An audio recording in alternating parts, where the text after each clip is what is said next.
There we are. Yeah. Well, anyway, my name is Art McConville, Nez Perce, Cayuse. Um, the real name of our people is Nimipu. It means the real people. I grew up pretty much on the Clearwater River and the Columbia River all my childhood because we didn't have a home.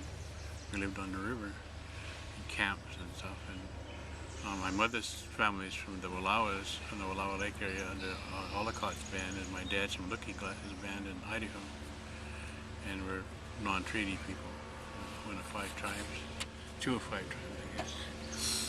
And I remember when I was a young child that no matter how deep the water was, you could see the bottom and count the rocks. And just really, really clear.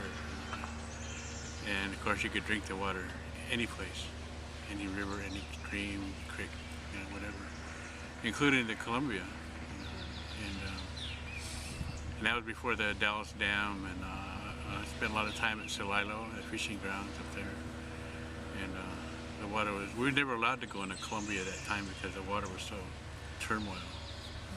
I mean, you look out there in the river, the Snake River was the same way, and it would just like it was boiling all the time. And it was free flowing, and there was a lot of whirlpools in it, and it just drop off like that. So we weren't allowed to even go in there, But yeah, the water was really powerful, really good current to it, a lot of depth to it, a lot of things living in there, a lot of fish. And of course, we're a fishing culture, it's Columbia River people. We've always relied on fish, and even the smaller tributaries like the Umatilla River. As a child, I'd be able to walk out there and see the trout. They be just thick and big trout, just thick, and you could almost sit on the bank and pick out which one you wanted to catch. We fish with grasshoppers and worms, and didn't even use a pole, just throw a line in there.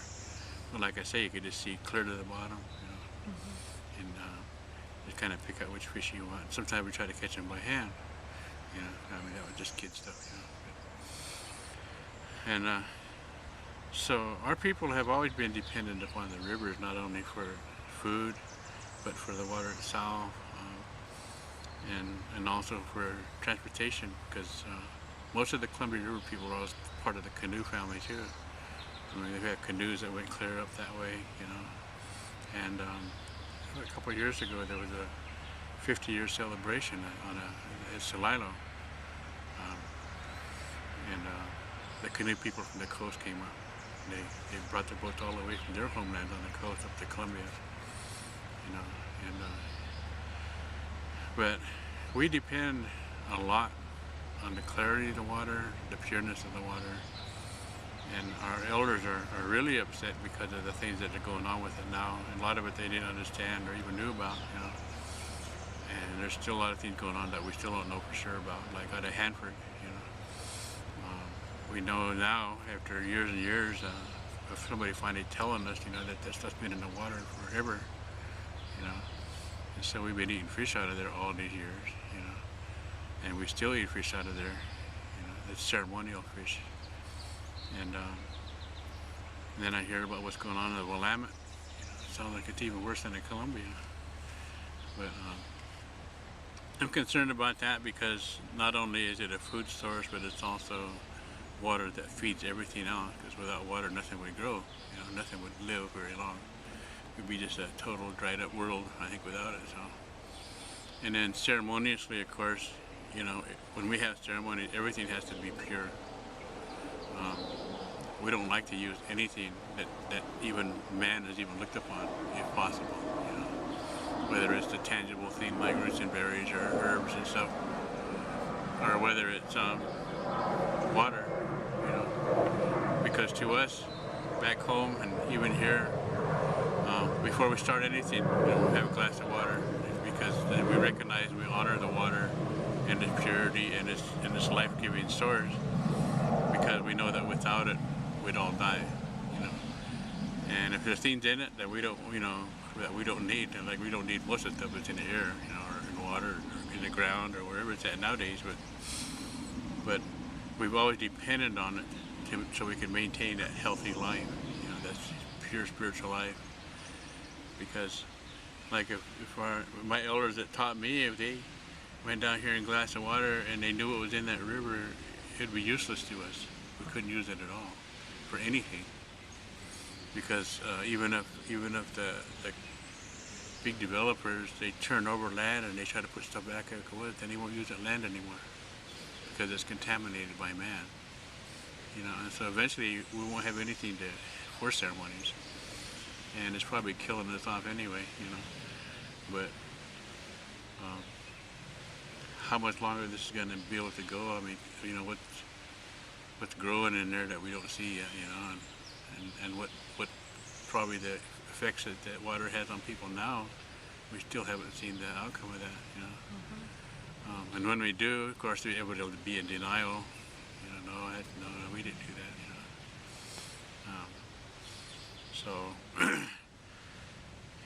yeah, I'm really concerned that somebody do something about that, but I don't know what they're going to do because they can't go on the bottom and stir it up to get it out, make it worse, you know.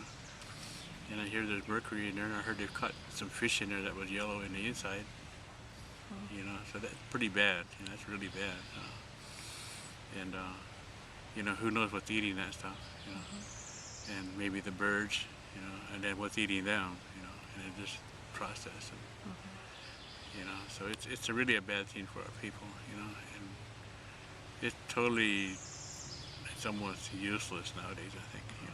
The water is, except for floating a boat on maybe, you know. And then I wouldn't be too sure about that. Because I heard that there was flesh-eating bacteria in the Willamette too. And the elder told me that a couple weeks ago, and from Yakima, and he said one of his friends had a cut on his hand, and he got it in the water, and it got really infected really bad from the bone out. It's like an acid almost, you know, like a staph or something. But he got it out of that water down by the fall somewhere. So, yeah, it's pretty bad anyway. And somebody needs to be accountable for it. You know? Yeah. Not us. We've been trying to take care of it, but nobody cares what we think, you know.